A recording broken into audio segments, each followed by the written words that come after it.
Hello there people, so I've had a question from one of my viewers, Stephanie, regarding polytunnels. So I do indeed get a few questions about polytunnels, so I thought I would do a video response. So in front of me here is my polytunnel. If you've been following me, you'll be well acquainted with this tunnel. So this is a 3x2 polytunnel from the company Feel Good UK. Okay, I think it set me back about 130 to 160 pounds for the frame and the cover and some fixings as well, and all the screws and things that put it together, I think. So yeah, I thought that was a fair price. So I've had this polytunnel up probably about 2 years, I would imagine, here, and the cover is still in good condition. It's got a bit of algae on it. I could, do with giving it a bit of a wash down in the winter. I probably will indeed do that. So 3 meters by 2 for about 130 to 160 pounds. So Feel Good UK have got their own website. You can also purchase them off of Amazon as well. Have a look around on the internet because the prices vary, and you can get these in different sizes as well.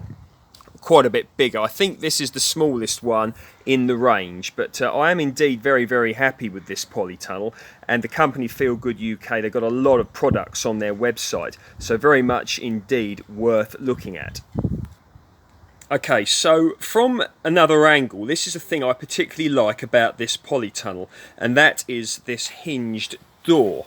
Okay, so open it up like this, look, using his 2 latches there. I didn't have the bottom one on just then, so like that, look, latch there, and down here, look, latch there. So very, very good indeed. And open it up like so, and so like that, and there you go. You've seen what's inside this polytunnel quite a bit if you've been following me, so we won't go too much into that. So I'll show you this hinged door. Okay, so the way that it works is in here. Just trying to get the best view, the best angle for you. There you go. So you can just about hopefully see that hinge there, right? Yeah. So there's a hinge there, and there's one at the bottom as well in there. And what you do when you put it on, you sort of just simply clip it. You see, there's like that round sort of tube, and there's these connectors here on this pipe, and you simply just put it down onto it. You understand me? So it works very, very well indeed. And the hinge door, the cover, you simply just put it over it like you would a glove, if you know what I mean. So you can see the main frame up here like this, and that goes all the way around like that. And it's got a bit of reinforcing wire in the middle for additional strength as well.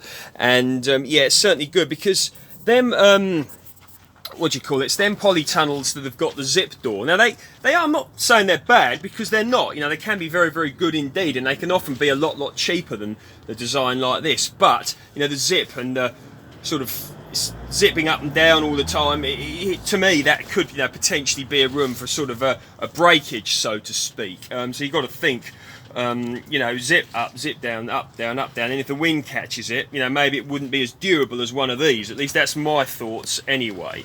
So I personally like this feature of the Feel Good UK polytunnel. Now, another thing that's very good is the fact that the frame, as you can see here, is indeed galvanised.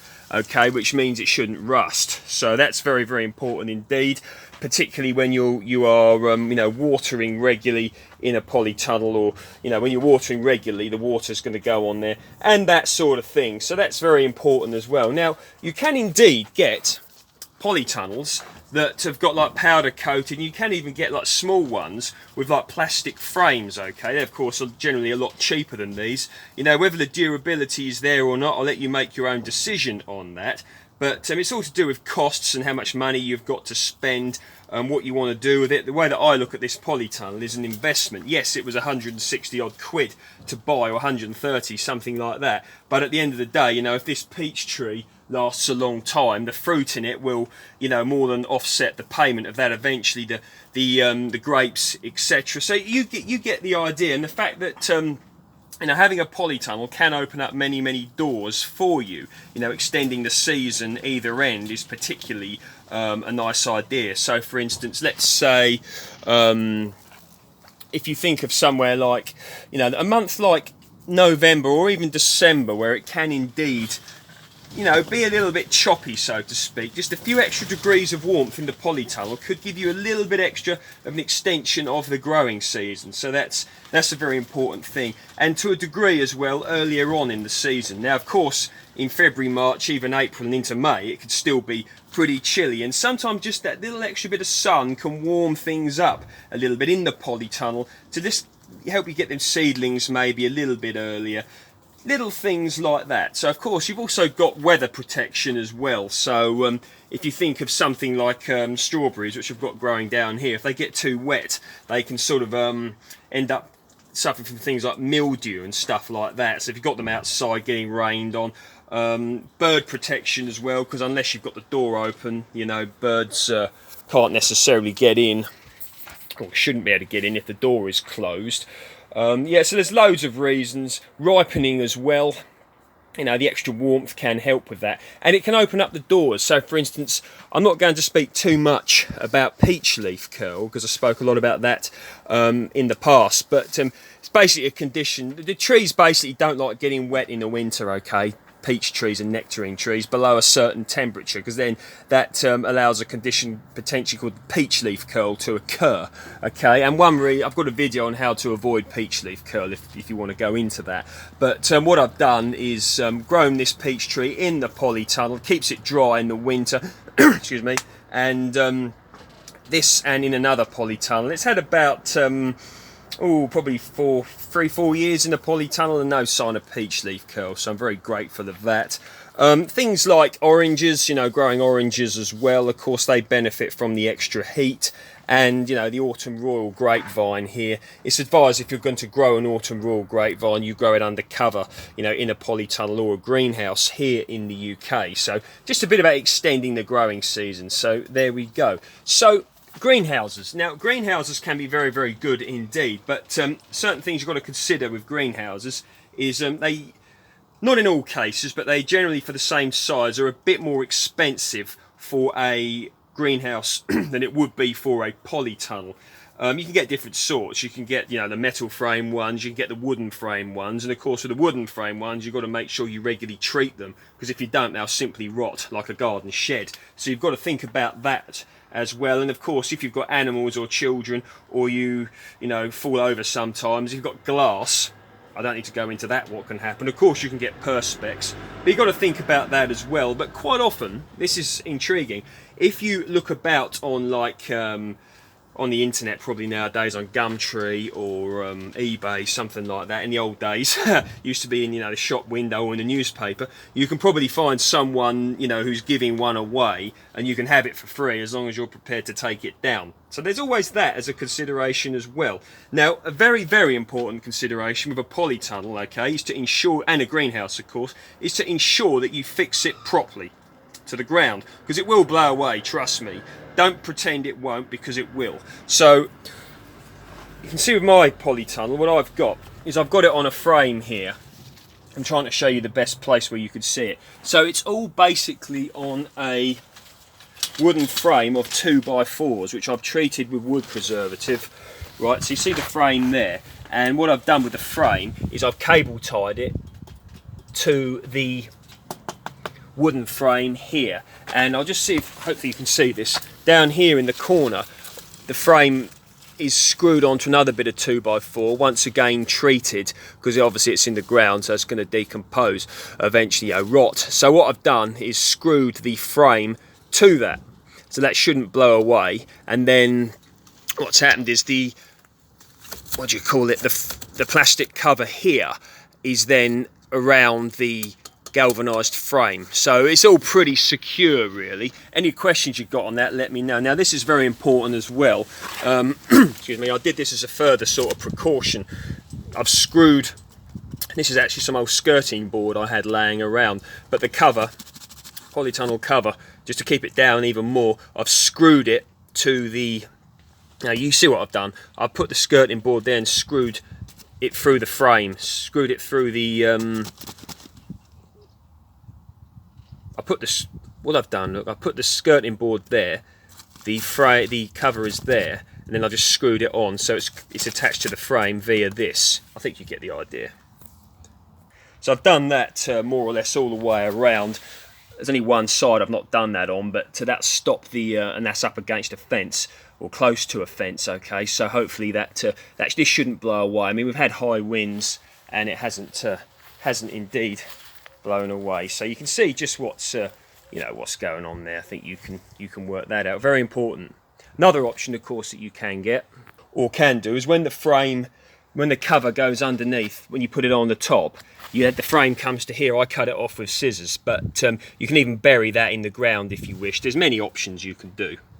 Now looking down there, look, you can see I've got my grapevine cuttings there, but you can see, and some berries, but you can see what I've done. I've not put it right up against the fence, okay? The reason for this is because I want to be able to get behind it, A, for storage, and B, if things like ivy and stuff start growing up the fence, okay? You want to be able to get to it, because that can be horrendously destructive. So bear that in mind. Okay, so regarding the cover of the polytunnel, now I've had a few questions asking me about how long the covers last. And there is actually a little hole. I've never noticed that before. It's no big deal. But now, if you check out my older videos, you will find that I used to run this channel from another place, and the polytunnel there was the same design as this, but much bigger. And that's been there about 5 years. It's still got the same cover on, and this covers very good quality as well. The thing about these covers of this design is what you've got this like cotton reinforcing in it, which is very, very important. You know, very good and very durable in general, really. It feels thick and strong, and I really, really like it. And also from Feel Good UK, you can also purchase different other cover. You can get covers, so if it wears out, tears, rips, whatever, you can buy another one. So very, very good idea in general in that regard. Okay, this is another little polytunnel I've got, if you want to call it that, like a sort of miniature one. Now, once again, quite small and cheaper as well. And this has got like a plastic. No, it hasn't. It's got a metal frame, but it's not galvanised. Okay, so it probably won't last as long as the main sort of polytunnel. But once again, it's the reinforced cover, so that's very, very good indeed. But you need to make sure you secure it. And it opens up a bit of space, and you've got like zip things here so that you can get in, you see. So you want to make sure that if you want to get into sort of polytunnel growing, so to speak, or greenhouses, maybe a small one like this or a cold frame could be a good way of getting started before you sort of dedicate yourself to having a big polytunnel in your garden. Just find out if it's what you want to get into, and if it floats your boat, so to speak, because it's a big sort of subject really, but very much worth getting into in my opinion, and it can open up just so many doors.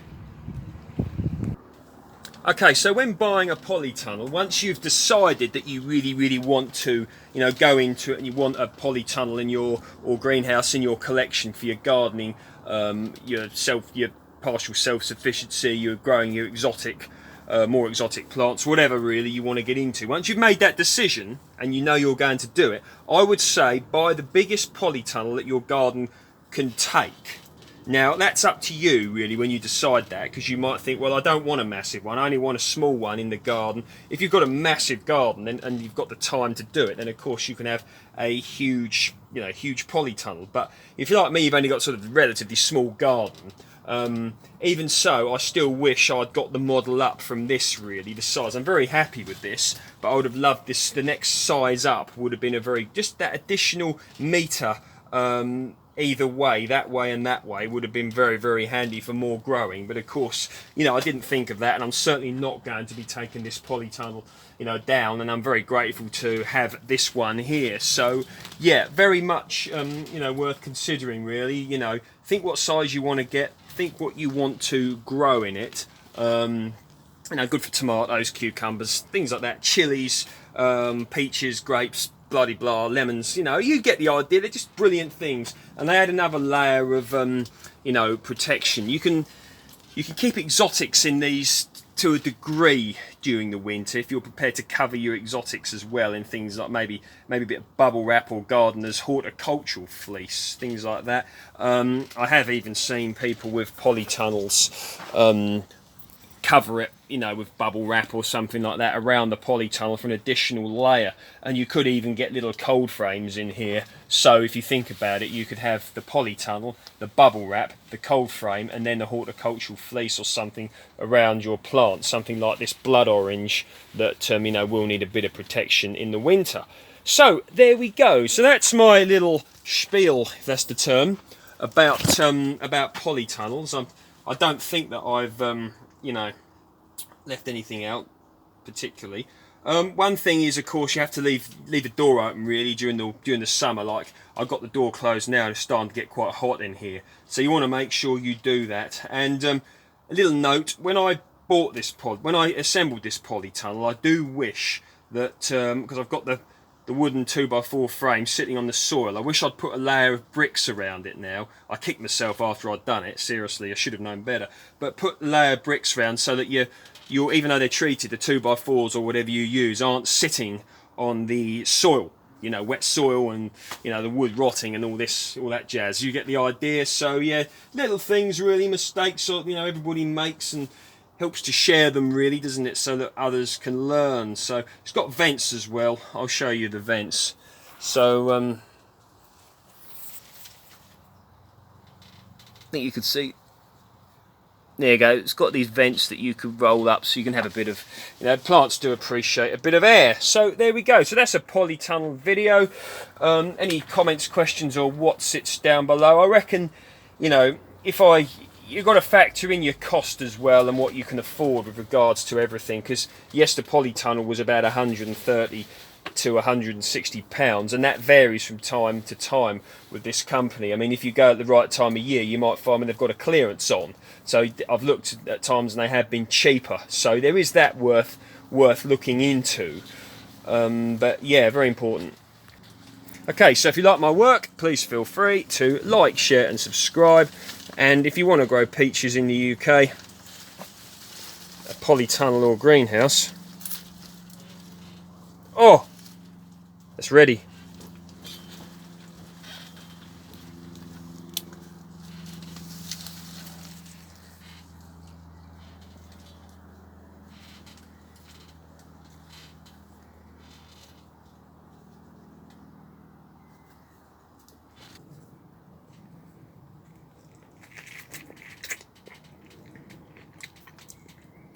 There it is.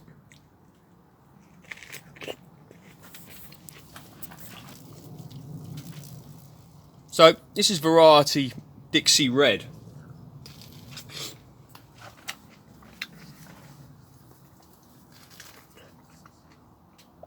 And it's not overly sweet, but it is indeed nice.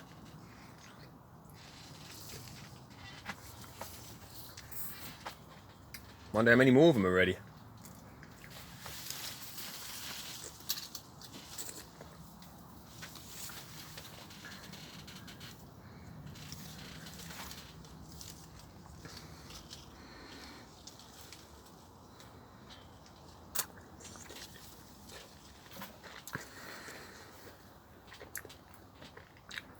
See you next time.